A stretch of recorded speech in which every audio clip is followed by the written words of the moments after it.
And I believe that we have an opportunity in this season like no other season in our lifetime to turn America back in the direction that made it great, and I believe once again will make it great. I have the great honor and the distinct pleasure of introducing who I believe and who I stand behind as the next President of the United States, Donald J. Trump. Thank you.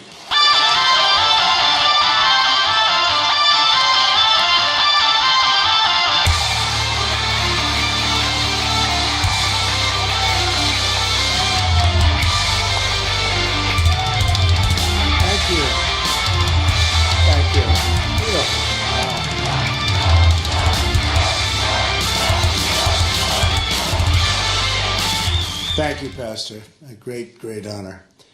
And it's great to be here in Charlotte to discuss an issue that means so much to me. That's the issue of urban renewal, something you don't hear very much about, and the rebuilding of our inner cities. Today I want to talk about how to grow the African American middle class and to provide a new deal for Black America. That deal is grounded in 3 promises: safe communities, great education, and high-paying jobs. My vision rests on a principle that has defined this campaign right from the beginning, and you've seen where we've come from and where we are right now. It's called America First. Every African American citizen in this country is entitled to a government that puts their jobs, wages, and security first. I'm asking today for the honor of your vote and the privilege to represent you as your president.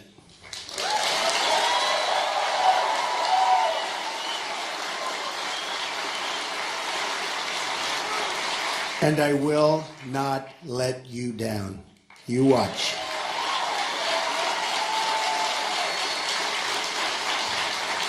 Here is the promise I make to you. Whether you vote for me or not, I will be your greatest champion. We live in a very divided country, but I will be your greatest champion.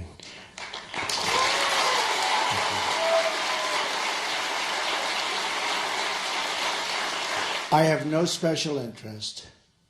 I take no orders from donors or lobbyists. I put a lot of money into this campaign. Believe me, I'll be in for over $100 million. That's a lot. I work for you, and I work only for you.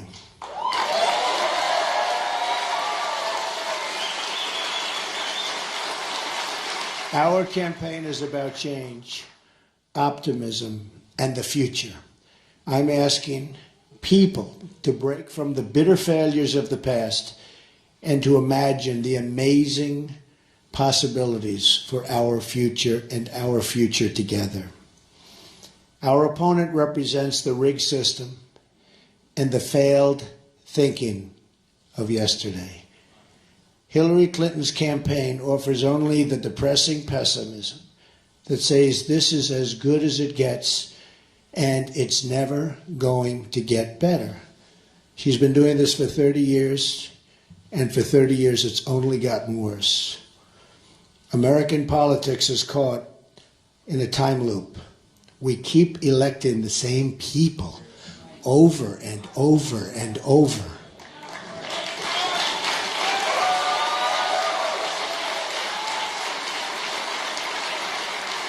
And they keep coming back to the African American community and the Hispanic community, and they keep talking about what they're going to do, and they don't do it, and then 4 years later, you see them again. It's enough.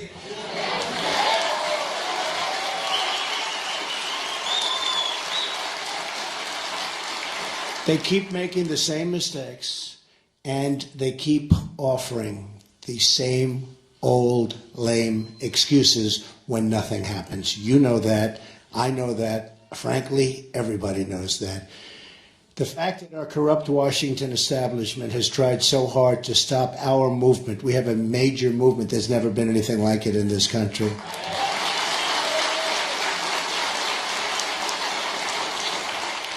And this is so important to me, what I'm saying today. I wanted a small group of very, very powerful, influential people from the African American community, and that's what I wanted to do. Enough with the rallies of 25 and 30,000 people. This was very important to me.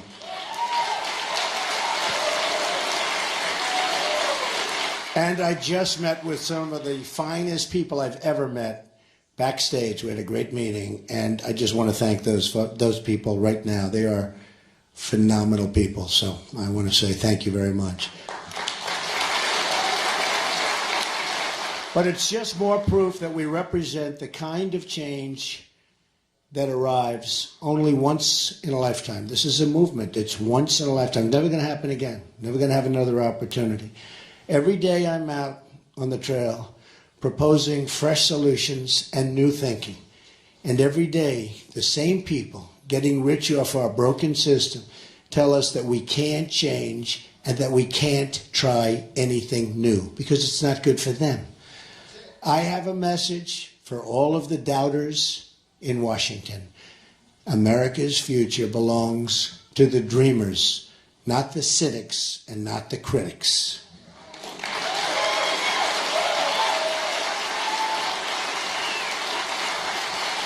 And it's time to extend that dream to every African American citizen in this country. African American citizens have sacrificed so much for our nation. They've fought and died in every war since the Revolution, and from the pews and the picket lines, they've lifted up the conscience of our country in the long march for civil rights. Yet too many, thank you. Yet too many African Americans have been left behind. Massive numbers have been left behind. 45% of African American children under the age of 6 live in poverty. 58% of African American youth are not currently employed. African Americans comprise roughly 13% of the population, yet make up 60% of murder victims under the age of 22. That's some number, isn't it, though? Some number. In 2015, violent crime in Charlotte increased by 18%, and it's expected to rise to 24% this year. In Chicago, nearly 3,500 people have been shot since January 1st of this year. It's not a very long time ago. Think of it, 3,500 people. The conditions in our inner cities today are totally unacceptable, and we have to fix them. The Democrats have run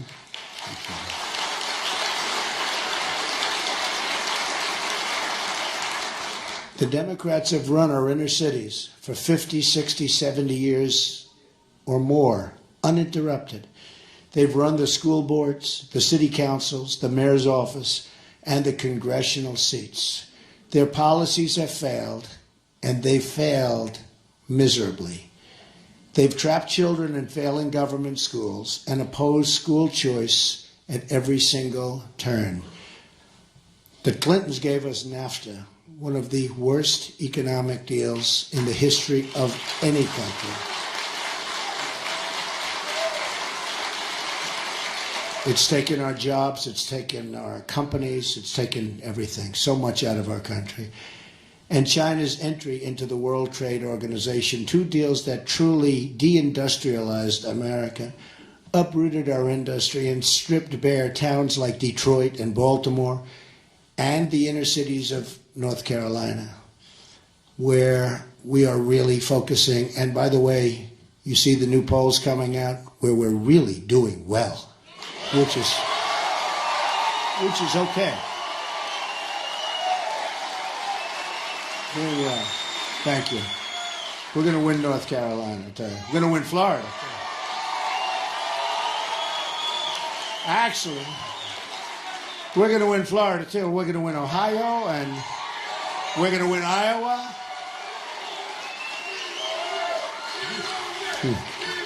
Yeah, we're winning a lot of states. You're getting a little worried back there, I'll tell you. The media is saying, what's going on over here? You have to see in Florida, they have lines that are 4 blocks long trying to get into the polling booths. They've never seen that before. And same thing in many other states that have started. This state has lost nearly half of its manufacturing jobs since Bill and Hillary's NAFTA. Think of it, half. Decimating, by the way, and they have been decimating the African American community and the African American middle class, decimated. These jobs went to Mexico and other places. Politicians. Democratic policies have also given rise to crippling crime and total violence.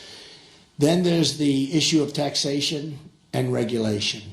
Massive taxes, massive regulation of small business, and radical restrictions on American energy have driven jobs and opportunities out of our inner cities and in many cases out of our country. Hillary wants to raise taxes very, very substantially on everybody and on business, and especially on small business as high as 45%, which will only drive more jobs out of your community, out of our country, and into other countries. One of the greatest betrayals has been the issue of immigration. Illegal immigration violates the civil rights of African Americans. That's what's been happening.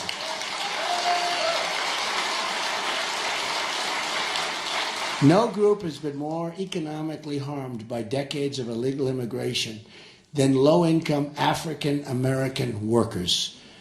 Hillary's pledge to enact open borders, made in secret to a foreign bank, WikiLeaks. This WikiLeaks is unbelievable. What we've learned about her and her people, what they've said about her behind her back, but now it's not behind her back. She's got bad instincts. According to John Podesta, Hillary Clinton has bad instincts. I wouldn't want my people saying those things. I wonder what they're saying. Is there some way we can check it out? No, they say terrible, terrible things about her. So, I mean, if they say that and they work with her all the time, why would we want her to be president?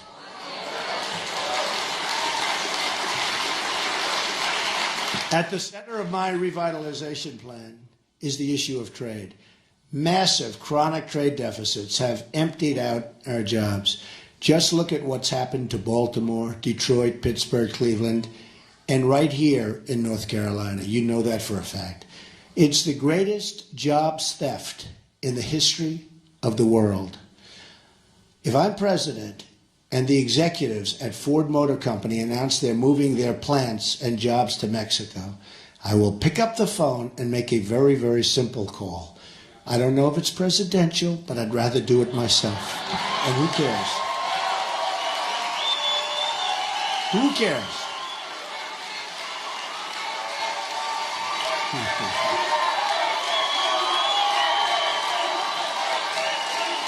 It's funny. Very funny. Thank you. It's very funny. Very nice. He's screaming, make that call, make that call. Takes me 5 minutes. I'd rather do it myself. It'll get done properly. I will tell those executives that if they move their factories to Mexico, I will put a 35% tax on their product, which in this case is small cars. You know, they're moving their small car plants out of mostly Michigan, moving to Mexico. I mean, it's terrible. They're going to make their small cars. That's a big thing. It might be a small car, but it's a lot of business. Before they ship it back to the United States, so they're going to pay a tax, 35%. You tell them, and you know what? They're going to stay. They're going to stay. They're not leaving. They're not leaving. But nobody ever says that. And the politicians don't say that because they're getting campaign contributions from these people and their special interests. So they're not going to say it. Me, I'm saying it. I'm doing what's right. I'm working for you, folks. We're going to get this thing right. We're going to get it right. Such a big problem. Our jobs are leaving us, and people are being fired all over the country. Our plants, our factories are leaving us. We won't let your jobs be stolen from you anymore. Not going to happen. So easy.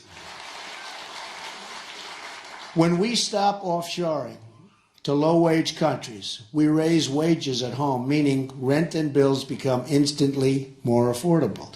At the same time, my plan to lower the business tax from 35% to 15% will bring thousands of new companies onto our shores. You'll have jobs. You'll have jobs back. It also includes a massive middle-class tax cut, tax-free child care savings accounts, and child care tax deductions and credits, and a total simplification of the tax code.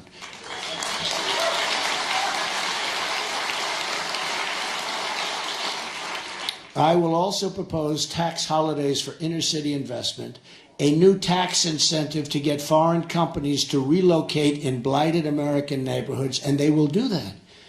It will be worthwhile. It's called incentive. They will do it. I will further empower cities and states to seek a federal disaster designation for blighted communities in order to initiate the rebuilding of vital infrastructure, the demolition of abandoned properties, and the increased presence of law enforcement so we have safety in our community. We need that. We need that. The safety is so bad. Some of our inner cities are more dangerous than some of the war zones that we're reading about and seeing about every night. We have to stop that. I will also pursue financial reforms to make it easier for young African Americans to get credit to pursue their dreams in business and create jobs in their communities. It's going to be beautiful. Such talent. There's such a potential talent out there. It's so incredible, and it's totally being wasted by politicians that maybe don't want to see it happen. Dodd-Frank has been a disaster, making it harder for small businesses to get the credit they need. You folks know that. The policies of the Clintons brought us the financial recession through lifting Glass-Steagall, pushing subprime lending, and blocking reforms to Fannie and Freddie. Two friendly names, but they're not so friendly. It's time for a 21st century Glass-Steagall, and as part of that, a priority on helping African American businesses get the credit they need. We will also encourage small business creation by allowing social welfare workers to convert poverty assistance into repayable but forgivable microloans. Very simple, but something so good. Then there's the issue of public safety. Making our community safe again will be a priority for the Trump administration. Safe.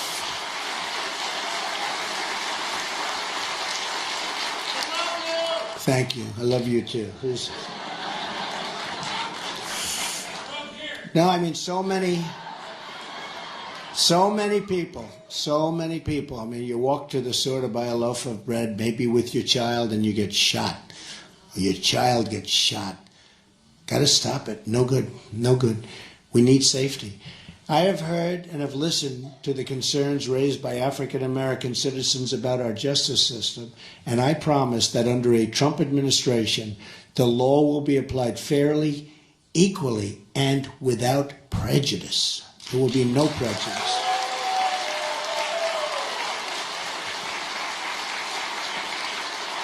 There will be only one set of rules, not a two-tiered system of justice like we have right now. You just see that with Hillary Clinton.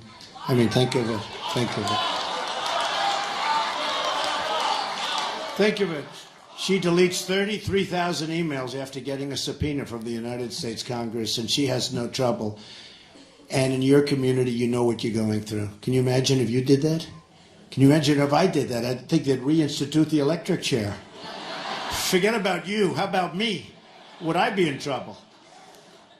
It is so unfair. It is so unfair that she's even allowed to run for the office of president.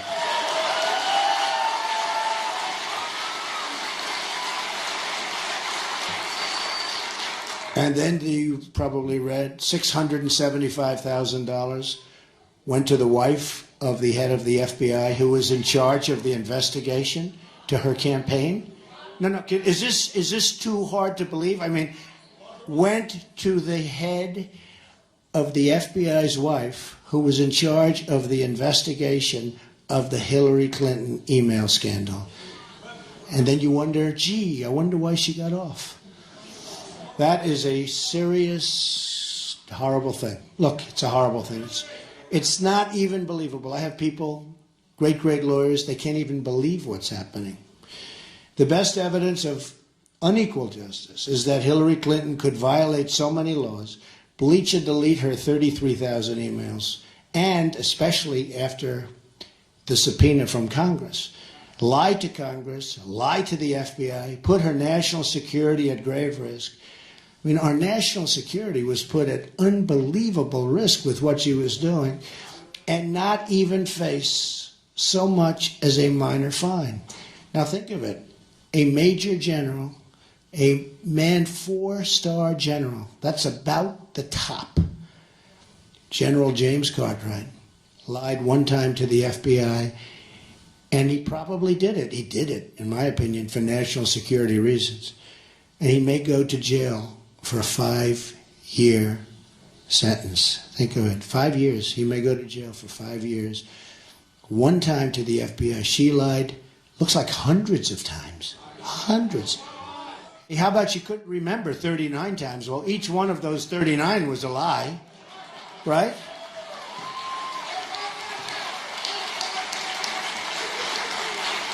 Equal justice also means the same rules for Wall Street. The Obama administration never held Wall Street accountable. We will also police our streets, have to make our streets safe. I want every poor African-American child to be able to walk down the street in peace and not be scared and not be hurt.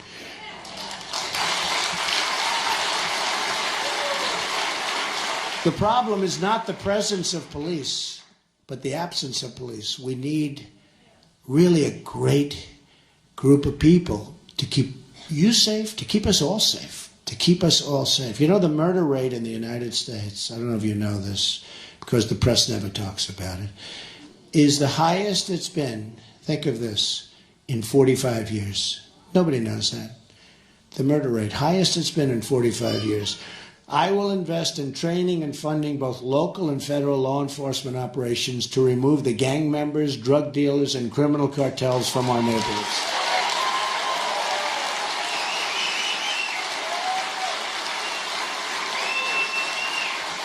The reduction of crime is not merely a goal, it's a necessity for all of us. We will get it done. The war on police urged on by my rival is really reckless. What's happening is reckless and dangerous and puts African American lives at risk. And all you have to do is look at the statistics and you see what's happening. We must work with our police, not against them. We're going to work together. And we're going to have an amazing relationship because, you know, everybody wants the same thing. We all really want the same thing. Our immigration, that is my policy on immigration, is so simple. We will restore the civil rights of African Americans, Hispanic Americans, and all Americans by ending illegal immigration. And yes, we will build the wall. We will build the wall.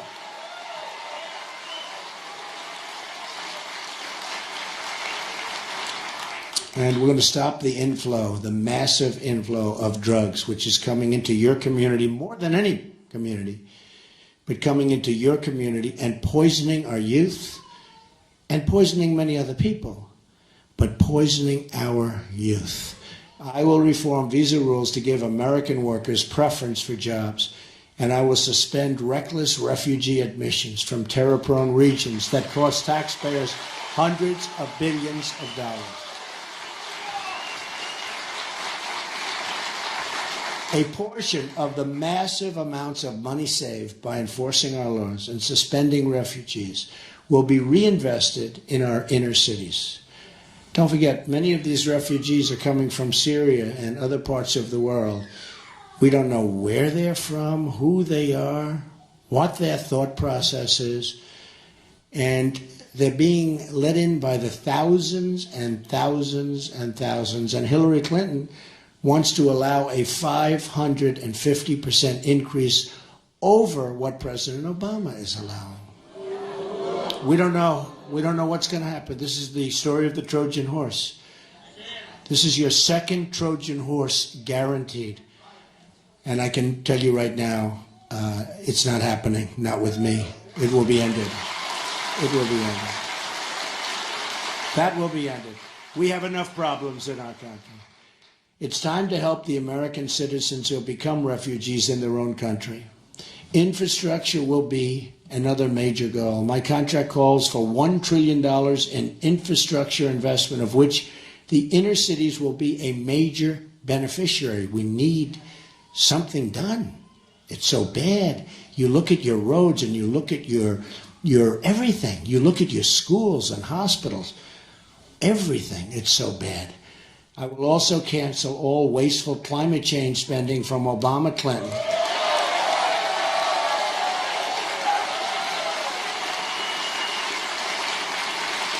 We're giving billions and billions of dollars away. We have no idea for what, and others aren't doing so much. Believe me, they are laughing. I'll tell you, that's what they're doing. They're laughing at us, including all global warming payments to the United Nations. Billions of dollars. But listen to this. These steps will save $100 billion over 8 years, and this money will be used to help rebuild the vital infrastructure, including water systems, in America's inner cities. You see Flint, Michigan, what's happened there. But it's horrible. I was there, and it is unbelievable, horrible, incompetent politicians doing the wrong thing. School choice is at the center of my plan. Such a great thing.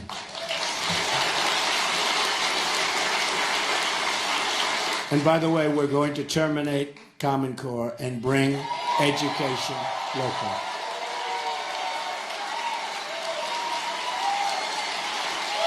So important. Look, it's not working the way it is now. I don't know why anybody would even fight it. Well, we know who's fighting it. You know that. My proposal redirects education spending to allow every disadvantaged child in America to attend the public, private, charter, magnet, religious, or home school of their choice.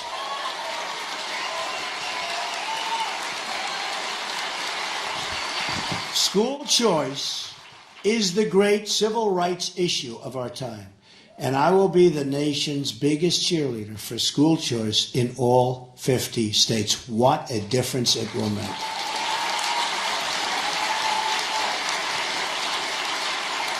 I will also be establishing a commission which will include some of the tremendous people I met backstage today. Raise your hands. I mean, you people were thank you. So great. Some great ideas. To tackle the school-to-prison pipeline and to shut that pipeline down and to create, so important, and to create a new pathway that leads from a great education instead to a great job. That's what we want. It is. It's school to prison. My plan will also ensure funding for historical black colleges and universities, more affordable 2- and 4-year college, and support for trade and vocational education. You know, I've gone to school with many people, some totally brilliant at one thing, but not at all brilliant at others. But we all know this. We've had students that sat next to us in class, and they were terrible students, but they were phenomenal at fixing a car engine. They were phenomenal at fixing a television set. They can take it apart blindfolded. And I can't do that. And you can't do that. But they were phenomenal at fixing things. We don't do that anymore. Remember, we used to have this great vocational education? They were talented. They were great. They were horrible students, and they were great. They can take a motor, they can take an engine apart blindfolded. And we have to bring that back. And that's what they love doing. That's what they love doing. And they'll do fantastically with it. Yeah.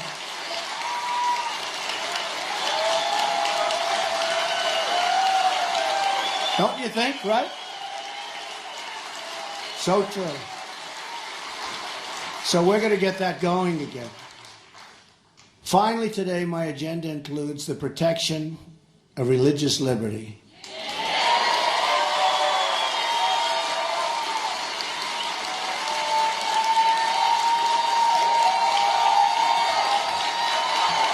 It's great. Nice to see. It's very nice to see. That's something you'll never hear from Hillary Clinton, that I can tell you. The promotion of family and support for the African American church. It's been a tremendous power in this country for so many years. This is just the beginning, because I will never, ever take the African American community for granted. Never, ever. Unlike Hillary, who does nothing for the Hispanics or for the African American communities. It will be my mission to prove to this country that yesterday does not have to be tomorrow.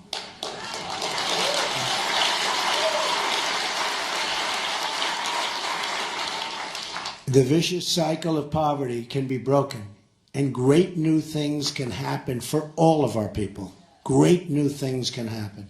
But to achieve this future, we must reject the failed elites from Washington who've been wrong about virtually everything happening for decades. Hey, they've been wrong about the wars. They've been wrong about jobs. They've been wrong about everything. And the question is, are they stupid? The question is, are they stupid or do they have a plan? I actually think for the most part, they have a plan, but some are not too smart. And you're right about the swamp. Say it again.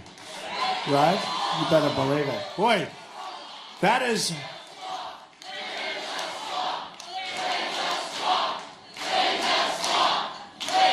That is a... You know, I said that about a week ago. And I didn't like it that much. Didn't sound that great. And the whole world picked it up. So it shows you what I know. It's crazy. Drain the swamp. We're going to drain the swamp of Washington. We're going to have fun doing it. We're all doing it together. It is funny.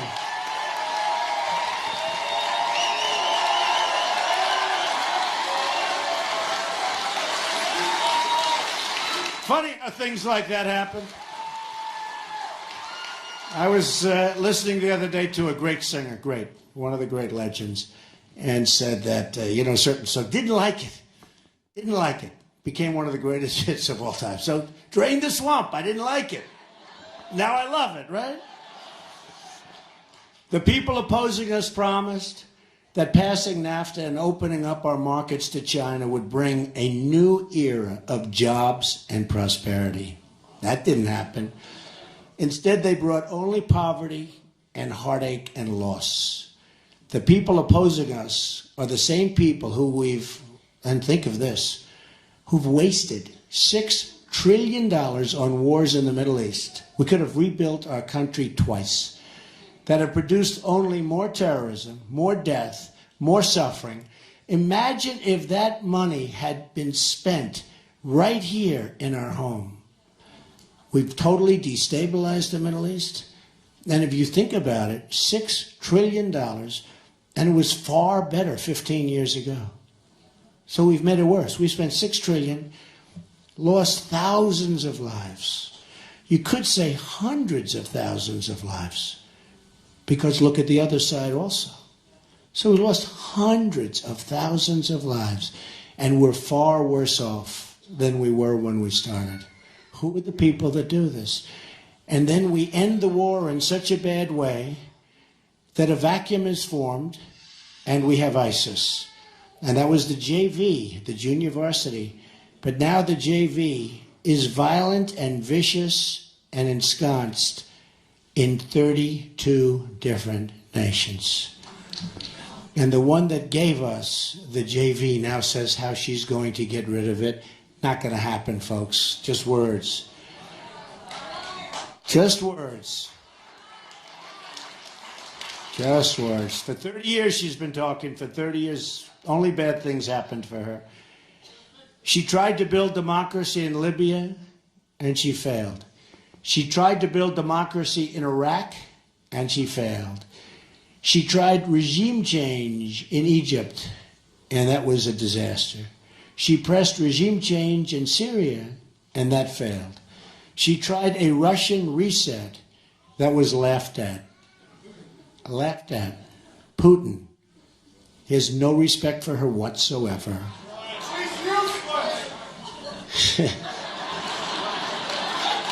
See, I'm not allowed to say it, but I'll accept it.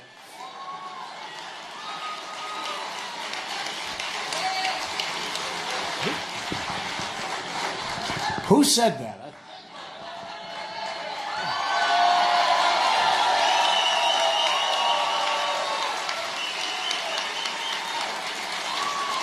A Star is Born. Now, if I said that, I'd be in big trouble. She tried an Asia pivot, and that failed. Now Hillary Clinton wants to confront nuclear-armed Russia with a shooting war in Syria that could very well lead us into World War III. For what?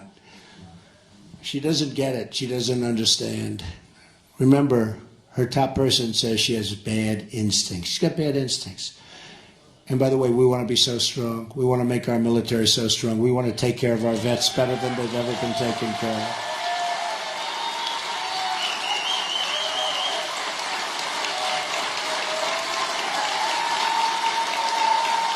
Peace through strength. Peace through strength. We have no choice. This is a very vicious time. This is not a time to have a depleted military. We're not going to have that. We have the greatest people in the world in the military. We're not going to have that, but we are going to take care of our vets also. Finally, our opponents passed a health care law, embraced by Hillary Clinton, over the furious objections of the American voter. And most politicians, I mean, they didn't want it, other than he lied and lied.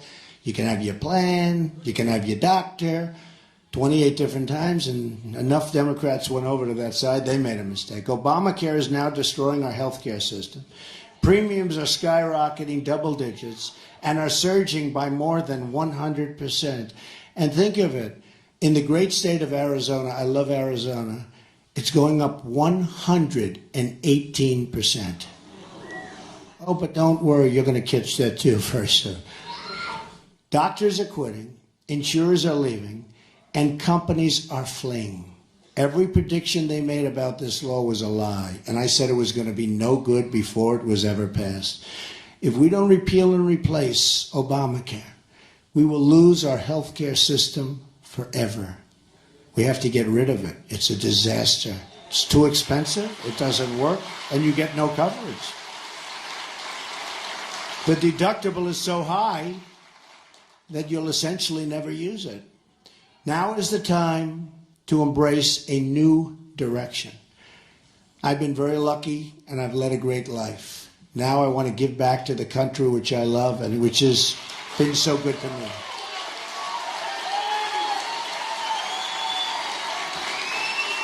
I just left a hotel, beautiful, beautiful building. It was the old post office on Pennsylvania Avenue in Washington, D.C.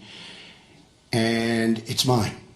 And it was just built. It's right between the Capitol building and the White House. So this way I figure I'll get to Washington one way or the other, right? Pennsylvania Avenue, yeah. But I'm very proud of it, and I'm very proud of my children because we delivered it under budget and ahead of schedule, creating thousands of jobs, including construction. It will be one of the finest hotels anywhere in the world and a great symbol for our country for many years to come. I took 2 hours to fly into Washington to cut the ribbon with my children and then jump in the plane to be here with you. Just did it.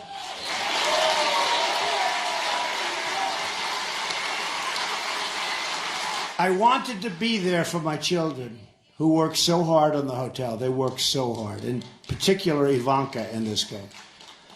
And I always feel this. I feel this so strongly. Parents must stick and encourage and support their children.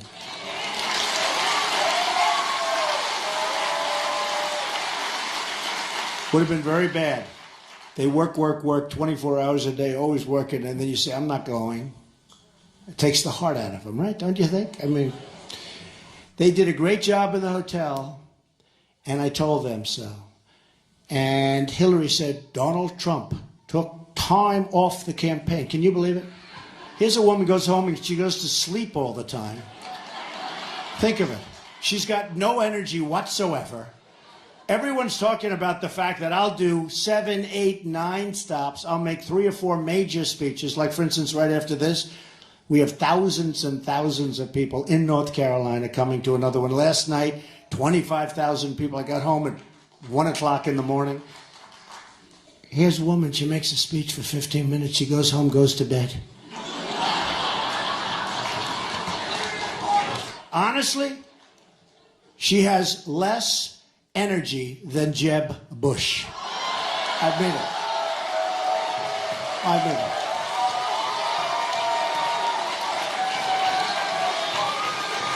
And the reason I bring him up, he didn't sign the pledge, so he's open game. So he signed the pledge, right? But he didn't honor it. How do you live with yourself, you know?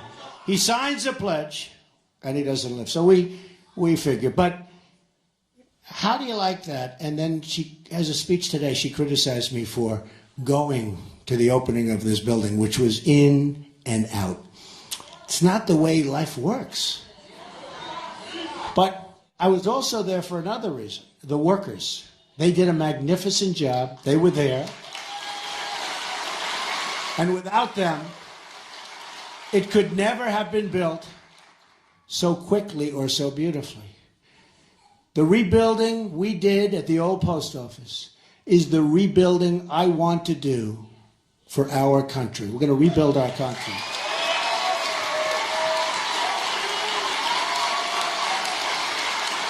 I want to go into the inner cities, the poor rural communities, and the failing schools, and I want to work on a national plan for total revitalization. We're going to be so proud of our country again. I'm tired of the excuses from our lame politicians. I'm tired of being told that it can't be done. I'm tired of people asking Americans to defer their dreams for another day, but they really mean for many decades.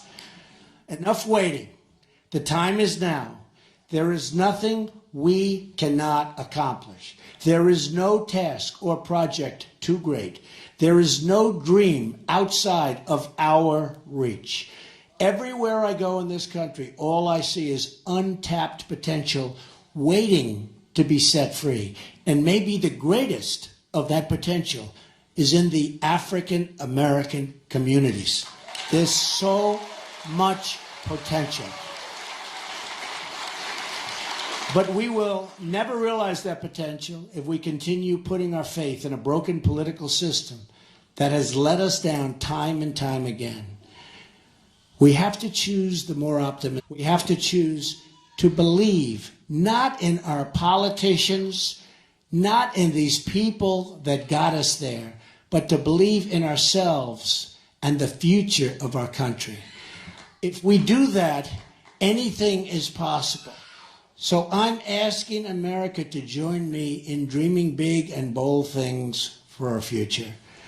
Let's close the history books on the failures in Washington, and let's open a new chapter of success and prosperity for everyone, especially now, especially for our African American communities.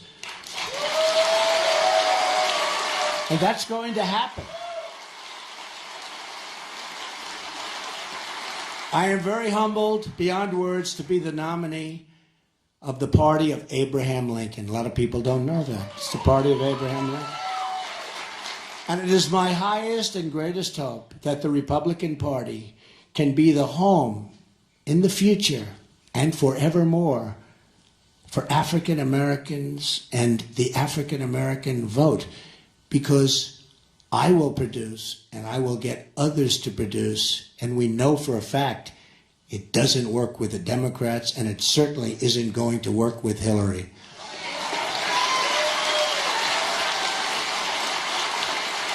Together we will have a government of, by, and for the people.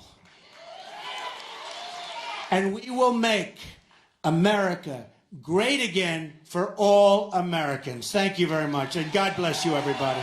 Great honor to be here. Thank you. God bless you. What an honor. Thank you. Thank you very much. Thank you. Thank you all.